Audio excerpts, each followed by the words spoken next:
নমস্কার বন্ধুরা, আমার চ্যানেলে সকলকে স্বাগত জানিয়ে আজকে আমি মিষ্টি দই বানাচ্ছি। হাফ লিটার দুধ নিয়েছি। দুধটা আমি জাল করছি, কড়া বসিয়ে দিয়েছি, খুব ঘন করে জাল করে নেব। একদম দোকানের মতো পারফেক্ট মিষ্টি দই বানাচ্ছি। কিভাবে বানাচ্ছি দেখতে থাকুন, আমার চ্যানেলটা সাবস্ক্রাইব করে পাশে থাকুন। দুধটা জাল করতে করতে অনেকটাই ঘন হয়ে গেছে। দুটো এলাচ ফাটিয়ে দিয়ে দিলাম। পরিমাণ মতো চিনি দিয়ে দিলাম। চিনিটা দিয়ে আরও একটু জাল করে নেব। একটু গুঁড়ো দুধ গুলে নিয়েছি, দিয়ে দিলাম। দুধ ঘন হয়ে গেছে, আমি গ্যাসটা অফ করে দিচ্ছি। এর কালারটা আনার জন্য আমি একটু ক্যারামেল বানিয়ে নিচ্ছি। একটা বাটিতে চিনি দিয়ে দিয়েছি, গ্যাস অন করে লো ফ্লেমে রেখে দিচ্ছি। চিনিটা গলতে শুরু করে দিয়েছে, আমি একটু নাড়িয়ে দিচ্ছি।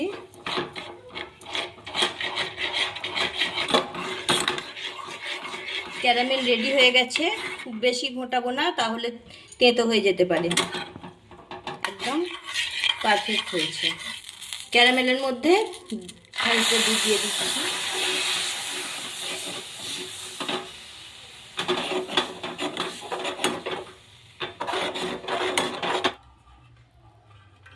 মিশিয়ে দিচ্ছি। এবার কালারটা এসেছে দেখুন।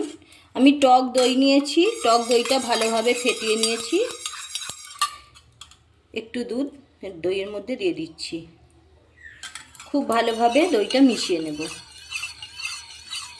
দুধটা ঠান্ডা হয়ে গেছে, একদম দই বসানোর উপযুক্ত, মানে ঠান্ডা মানে একদম ঠান্ডা নয়, আঙুল ডোবানো যাবে সেই রকম ঠান্ডা হয়েছে। এই পর্যায়ে আমি দইয়ের সাজাটা দিয়ে দিচ্ছি, মিশিয়ে দিচ্ছি।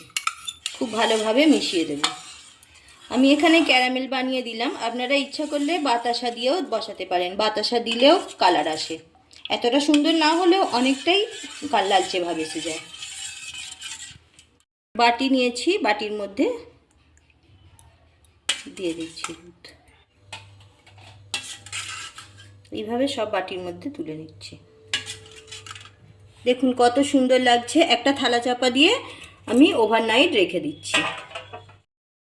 দেখুন বন্ধুরা, ওভারনাইট থাকার পর দইটা কত সুন্দরভাবে বসে গেছে। আমি 1 ঘন্টার জন্য ফ্রিজে রেখে দিচ্ছি। ফ্রিজ থেকে নিয়ে চলে এলাম। ঠান্ডা ঠান্ডা দই খেতে খুব ভালো লাগে। দেখুন কতটা সুন্দর লাগছে। আমি একটা কেটে দেখাচ্ছি। রেসিপিটা যদি ভালো লেগে থাকে লাইক শেয়ার করবেন, অবশ্যই কমেন্ট করে জানাবেন কতটা সুন্দর হয়েছে। দেখুন, পুরো ভিডিওটা দেখার জন্য অসংখ্য ধন্যবাদ। আবার দেখা হচ্ছে পরের ভিডিওতে।